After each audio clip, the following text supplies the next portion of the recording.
looking up all different kinds of information about the religion and spirituality of Appalachia, and one of the things that I found most fascinating was that in addition to unique and spiritual religious traditions like snake handling, speaking in tongues, faith healing, belief in the supernatural, superstitions and omens, the history of Appalachia itself is the history of the granny witchcraft tradition. Although the term is comparatively new, the customs go back far to even before the origins of our country.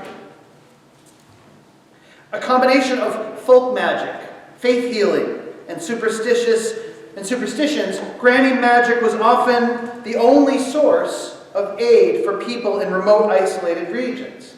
In the Appalachian Mountains, stretching from West Virginia to Mississippi, folk magic goes by many other names as well. Root work, kitchen witchery, braucherei, witchcraft. No matter the name, it is the tradition of using native plants and prayer to heal and perform magic.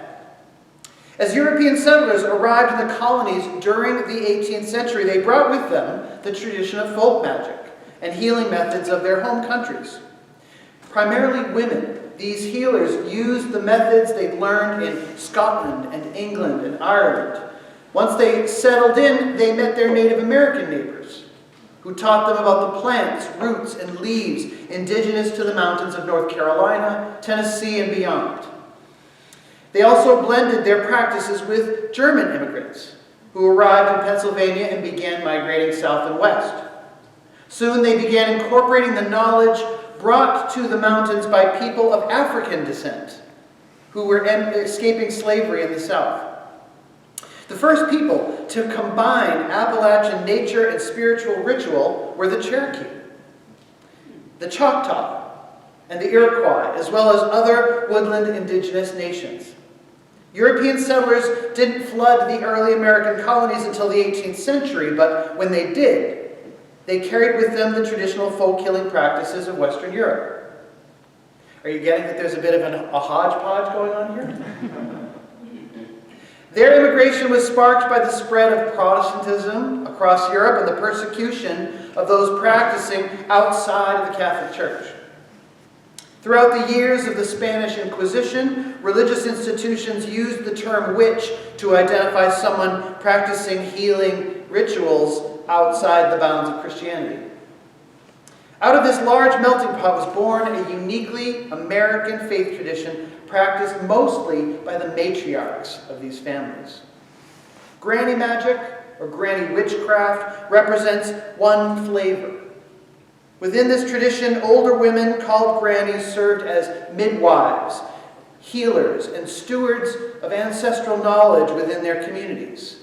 These women knew the regenerative properties of certain native plants and provided medical care to those living in isolated areas, where residents were often distrustful of doctors or miles away from them.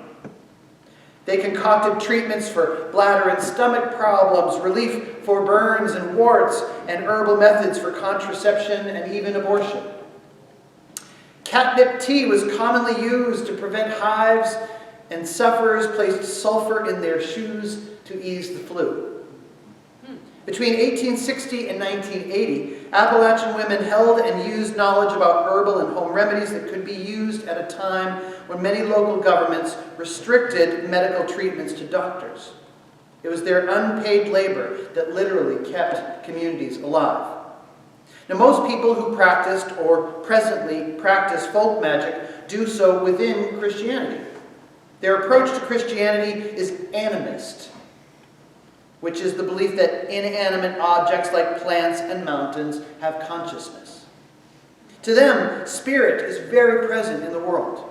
It's present in the rock, in the trees. And they go and pray to a rock, or they pray at the rock if someone is sick. Psalms and Bible verses and devotionals are part of the many charms and spells. As Anthony Cavender notes in his book, Folk Medicine in Southern Appalachia, he says, taking the fire out of a burn involves a charm invoking the Father, Son, and Holy Ghost, and according to tradition, no fee would be charged for the service, nor was the burned person supposed to say thank you to the healer, because it was believed that it was the Lord's work, and that the Lord deserved the praise.